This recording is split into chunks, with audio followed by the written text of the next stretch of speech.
الحمد لله الحمد لله نحمده ونستعينه ونستغفره ونؤمن به ونتوكل عليه ونعوذ بالله من شرور أنفسنا ومن سيئات أعمالنا من يهده الله فلا مضل له ومن يضلله فلا هادي له ونشهد أن لا إله إلا الله وحده لا شريك له ونشهد أن سيدنا ومولانا محمدًا عبده ورسوله أما بعد فأعوذ بالله من الشيطان الرجيم وإنك لعلى خلق عظيم صدق الله العلي العظيم دین و ایمان کی حفاظت کے لیے مرکز ہے یہ دین و ایمان کی حفاظت کے لیے مرکز ہے یہ فتنہ دجال سے بچنے کا بھی مرکز ہے یہ حافظ و قاری بناتا ہے یہ مصباح العلوم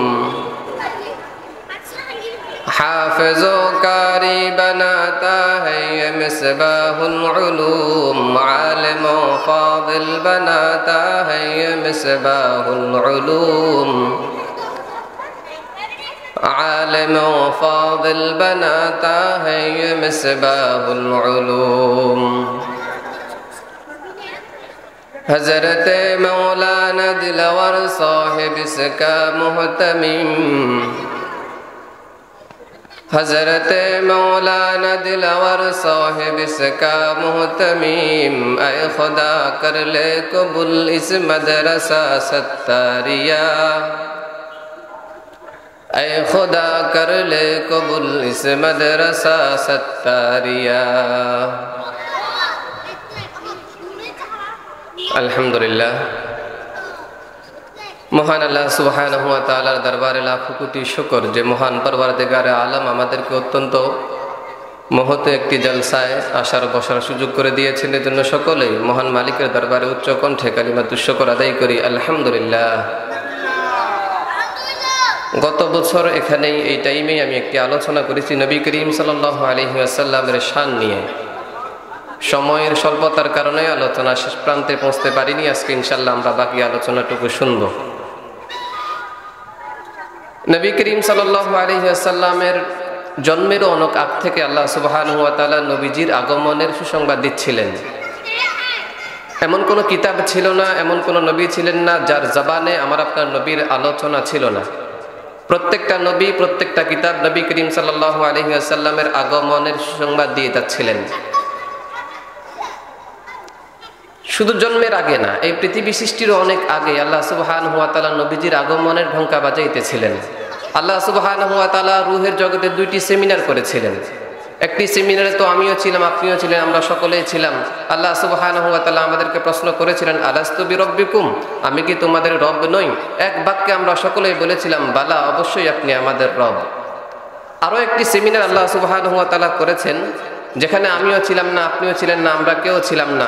সেখানে শুধু আল্লাহ সুবহানাহু ওয়া তাআলা ছিলেন আর সমস্ত নবী রাসূলরা ছিলেন। আল্লাহ সুবহানাহু ওয়া তাআলা ওই সেমিনারের প্রধান বক্তা ছিলেন, সমস্ত নবী রাসূল ওই সেমিনারের শ্রোতা ছিলেন। আল্লাহ সুবহানাহু ওয়া তাআলা সমস্ত নবী রাসূলকে উদ্দেশ্য করে প্রশ্ন করেছিলেন, ও নবী রাসূলরা, আমি যখন তোমাদেরকে নবুয়ত এবং হিকমত দেব এবং এরপরেই আমার রাসূলের আগমন ঘটবে, তোমরা রাসূলকে সর্বাত্মক সহযোগিতা করবে, এই স্বীকৃতি তোমরা দিলে তো? তো সমস্ত রসুল এক বাক্যে বলেছিল, হ্যাঁ আমরা এই স্বীকৃতি দিলাম যে আপনার রসুলকে আমরা সহযোগিতা করব।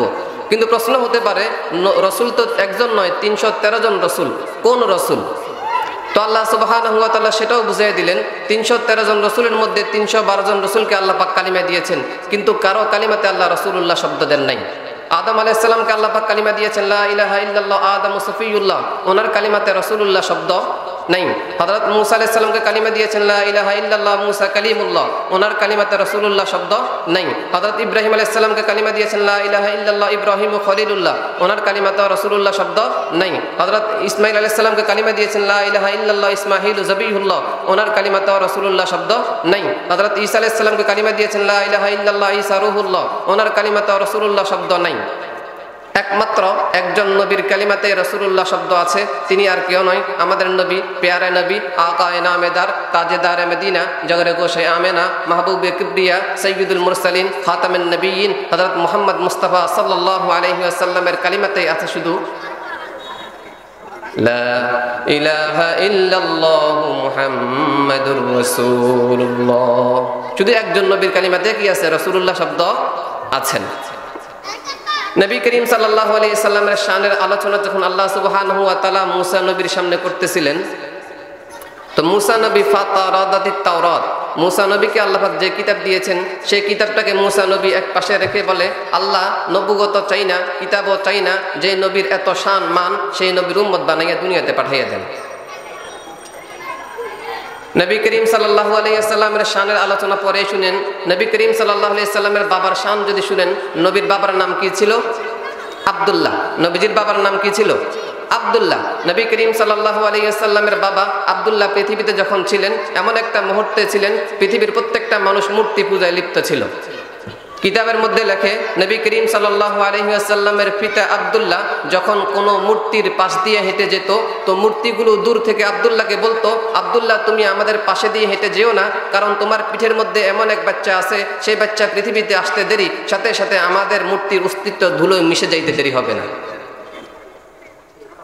মূর্তি আব্দুল্লাহকে বলতো, মূর্তি রসুলের বাবা আব্দুল্লাহকে বলতো, আব্দুল্লাহ তুমি আমাদের পাশে দিয়ে হেঁটে যেও না, তোমার পিঠে এমন এক বাচ্চার রূহ আছে, সেই পৃথিবীতে আসতে দেরি, আমাদের অস্তিত্ব ধুলোয় মিশে যাইতে দেরি হবে না। এর কয়েকদিন পরেই নবীজির পিতা আব্দুল্লাহ বিবাহ করলেন মা আমেনাকে। বিবাহ করার কয়েক মাসের মাথায় নবীর বাবা আব্দুল্লাহ দুনিয়া থেকে বিদায় নিলেন। নবী করিম সাল্লাল্লাহু আলাইহি ওয়াসাল্লাম জন্মের আগেই এতিম হইয়া গেলেন, আর নবীর মা আমেনা বিধবা হইয়া গেলেন। নবী করিম সাল্লাল্লাহু আলাইহি ওয়াসাল্লাম মা আমেনার পেটে আসতে দেরি, মা আমেনার পেট থেকে সুগন্ধি বাইর হইতে দেরি হয় নাই। কিতাবের মধ্যে লেখে, এজন্য মা আমেনা ঘর থেকে বাইর হইতে পারত না, কারণ আরবের মধ্যে একটা প্রচলন ছিল বিধবা নারীরা সুগন্ধি লাগাইতে পারবে না। আরবের মধ্যে একটা প্রচলন ছিল বিধবা নারীরা সুগন্ধি লাগাইতে পারবে না, কিন্তু মা আমেনার পেট থেকে যে সুগন্ধি বাইর হয়, এই জন্য তিনি ঘর থেকে বাইর হইতে পারতেন না। কিন্তু বাহির না হইলে কি হবে, সুগ্রামকে তো আর আটকানো যায় না, সুগ্রামকে তো আর আটকানো যায় না। পুরো মক্কায় এই গ্রাম ছড়িয়ে পড়েছে। মক্কার মানুষ কানাঘোষা করে, কিরে আব্দুল মুত্তালিবের পুত্রবধূ, সে তো বিধবা, সে সুগ্রান কেন লাগায়? লাগায় তো লাগায়, এটা তো এই দুনিয়ার সুগ্রান না, এই সুগ্রান সে পাইল কোথায় থেকে? আব্দুল মুত্তালিব পুত্রবধূ আমেনাকে জিজ্ঞেস করে, আমেনা আমি মক্কার সর্দার, আমার নাক কান কাটা গেল, সমাজে মুখ দেখাইতে পারি না, তুমি তো জানো মক্কার বিধবা নারীরা সুগ্রান লাগাইতে পারে না, তুমি কেন সুগ্রান লাগাও? কিন্তু আব্দুল মুত্তালিব জিজ্ঞাসা করতে পারে না, লজ্জায়, একে তো পুত্রবধূ, আরো বিধবা, মনে বড় ব্যথা, এই জন্য সরাসরি জিজ্ঞাসা করে না। আব্দুল মুত্তালিব তার স্ত্রীকে ডেকে বলে, ওগো স্ত্রী, তুমি তোমার পুত্রবধূকে জিজ্ঞাসা করো সে কেন সুগ্রান লাগায়। আব্দুল মুত্তালিব স্ত্রী বলে, ওগো স্বামী, আমিও তোমাকে একটা কথা জিজ্ঞাসা করার মনে অনেকদিন থেকে আশা ছিল। প্রশ্নটা হইল, আমেনা যখন গোসলখানা থেকে গোসল করে বের হয়ে আসে, এরপরেই আমি গোসলখানায় ঢুকি, তো মনে হয় যেন পুরো গোসলখানাটাকে সুগ্রান দিয়ে প্যাকেট করে রাখছে, মনে হয় যেন পুরো গোসলখানাকে সুগ্রান দিয়ে প্যাকেট করে রাখছে, কিন্তু জিজ্ঞাসা করতে পারি না, লজ্জায়। চলো আজকে আমরা দুজন আমেনাকে গিয়ে জিজ্ঞাসা করব। আব্দুল মুত্তালিবও গেছে, স্ত্রীও গেছে, গিয়া আমেনাকে জিজ্ঞাসা করে, ওগো পুত্রবধূ, তুমি সুগ্রান কেন লাগাও? তুমি তো জানো বিধবা নারীরা আর মক্কায় সুগ্রান লাগাইতে পারে না। মা আমেনা কোনো জবাব দেয় না, মা আমেনা কোনো জবাব দেয় না, সেখানে শুধু একটু থুতু নিক্ষেপ করছে, থুতু। থুতু নিক্ষেপ করতে দেরি কিতাবের মধ্যে লেখে সাথে সাথে তুফানের মতো সুঘ্রাণ ছড়াইতে শুরু করছে। মা আমেনা বলে, ও মা, এই সুঘ্রাণ তো শুধু আমার শরীরে না, থুতুর মধ্যে পর্যন্ত সুঘ্রাণ। মা, এই সুঘ্রাণ আমার শরীরের নয়, এই সুঘ্রাণ তো আমার পেটে যে বাচ্চা আছে সেই বাচ্চার সুঘ্রাণ। মা, বলার ছিলাম না কিন্তু বলতে বাধ্য করছো। মা, জানো যেদিন প্রথম এই বাচ্চা আমার পেটে আসছে সেই দিনের পর থেকে আপনাদের ঘরের দেয়াল পর্যন্ত আমার সালাম জানাইছে। মা, জানো যেদিন প্রথম রাত্রে এই বাচ্চা আমার পেটে আসছে 20 জন রসুল আমাকে সালাম জানায় গেছে। মা, জানো যেদিন প্রথম রাত্রে এই বাচ্চা আমার পেটে আসছে তখন আমাকে মারিয়াম, আসিয়া ওনারা আমার গলায় মালা লাগাইয়া গেছে আর বলে গেছে, আমেনা তুই বড়ই ভাগ্যবতী, তোর পেটে দো জাহানের সরদার চলে আসছে। মা, বলার ছিলাম না কিন্তু বলতে বাধ্য করছো। মা, জানো যেদিন থেকে এই বাচ্চা আমার পেটে আসছে সেই দিনের পর থেকে আমি গরম বালুতে পা রাখতে দেরি সাথে সাথে বালু ঠান্ডা হয়ে যায়। মা, জানো যেদিন থেকে এই বাচ্চা আমার পেটে আসছে সেই দিনের পর থেকে আমি ঘর থেকে বাইর হইতে দেরি আকাশের মেঘ আমাকে ছায়া দেয়, আকাশের মেঘ আমারে ছায়া দেয়। আরবের মধ্যে একটা প্রচলন ছিল, মানুষ কূপ থেকে পানি তুলতো। কিভাবে তুলতো? কষ্ট করে বালতি দিয়ে রশি দিয়ে কষ্ট করে পানি তুলতে হইতো। মা আমেনা বলে, যে দিন থেকে এই বাচ্চা আমার পেটে আসছে সেই দিনের পর থেকে আর কখনো আমাকে রশি দিয়ে বালতি দিয়ে পানি তুলতে হয় নাই। আমি কূপের পাশে যাইতে দেরি সাথে সাথে কূপের পানি কলকল শব্দ করে উপরে উঠে চলে আসে।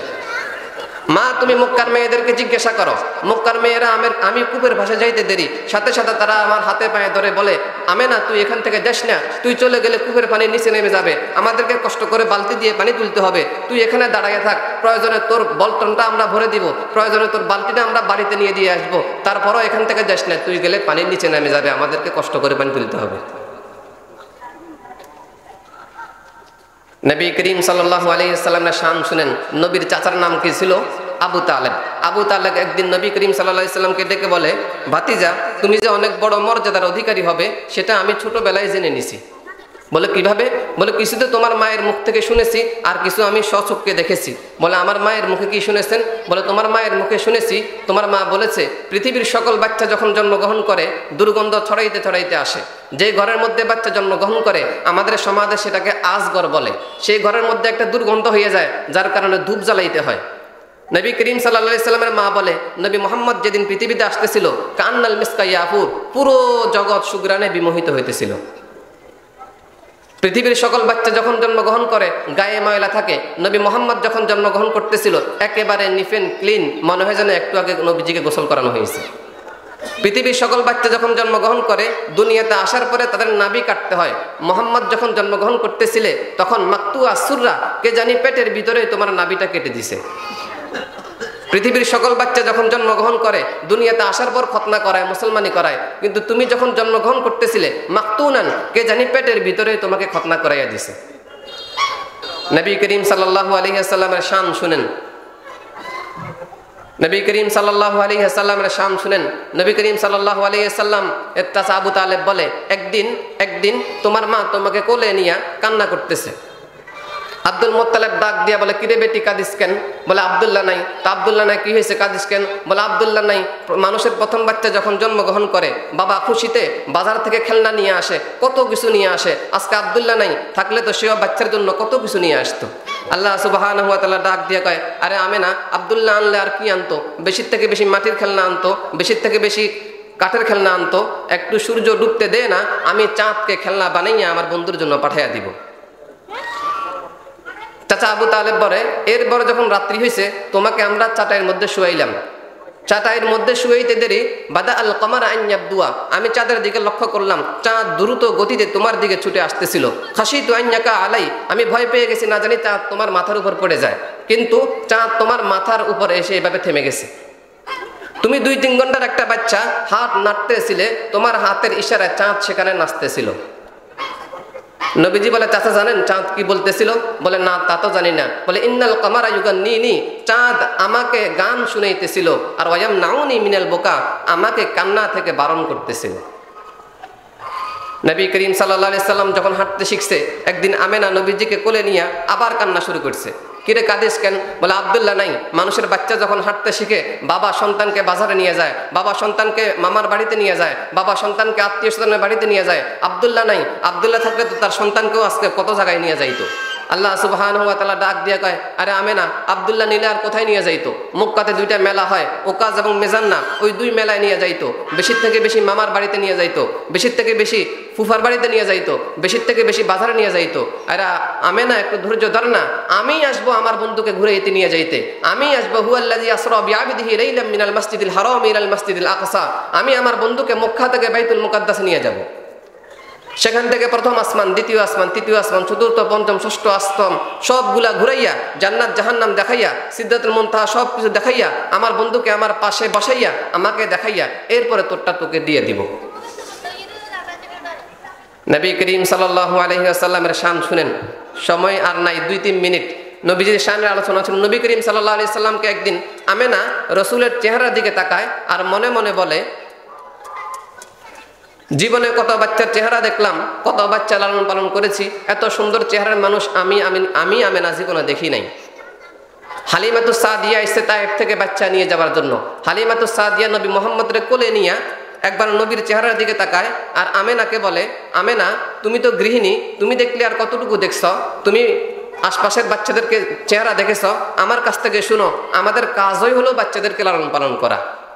আমাদের পূর্বপুরুষরা মক্কা থেকে বাচ্চা নিয়ে তায়েফে লালন পালন করত।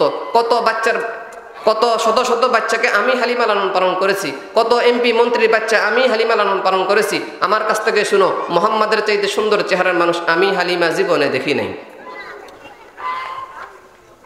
আব্দুল মুত্তালিব এসে বলে, আরে হালিমা, তুমি দেখলে আর কি দেখছো?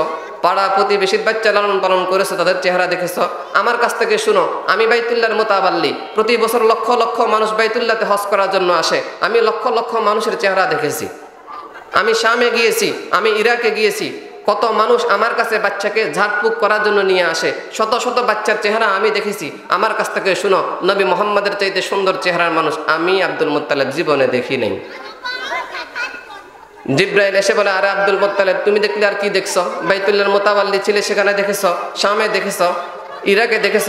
আমার কাছ থেকে শুনো, আমি মুহূর্তের মধ্যে পৃথিবীর উত্তর থেকে দক্ষিণ, পূর্ব থেকে পশ্চিম প্রান্তে ঘুরে বেড়াই। হযরত আদম আলাইহিস সালাম থেকে নিয়ে ঈসা আলাইহিস সালাম পর্যন্ত যত নবীকে আল্লাহ দুনিয়াতে পাঠাইছেন, প্রত্যেকটা নবীর কাছে ওহী নিয়ে আমি জিব্রাইল গিয়েছি। হযরত আদম আলাইহিস সালামের কাছে আমি জিব্রাইল আদম আলাইহিস সালামকে জান্নাতের মধ্যে দেখেছি, হযরত নূহ আলাইহিস সালামকে কিস্তির মধ্যে দেখেছি, ইউনুস নবীকে মাছের পেটের মধ্যে দেখেছি, ইব্রাহিম নবীকে ওই নমরুদের কুণ্ডলীর মধ্যে দেখেছি। প্রত্যেকটা নবীকে সেই যুগের মধ্যে আল্লাহ সুবহানাহু ওয়া তাআলা শ্রেষ্ঠ সুন্দর বানাইয়া পাঠাইছে। আমি জিব্রাইল নবী মুহাম্মাদের চাইতে সুন্দর চেহারার মানুষ দেখি নাই। আল্লাহ সুবহানাহু ওয়া তাআলা ডাক দিয়া কয়, আরে জিব্রাইল, দেখবে কেমনে? নবী মুহাম্মাদের চাইতে সুন্দর চেহারার মানুষ তো আমি দুনিয়াতে পাঠাই নাই। وآخر دعوانا الحمد لله رب العالمين.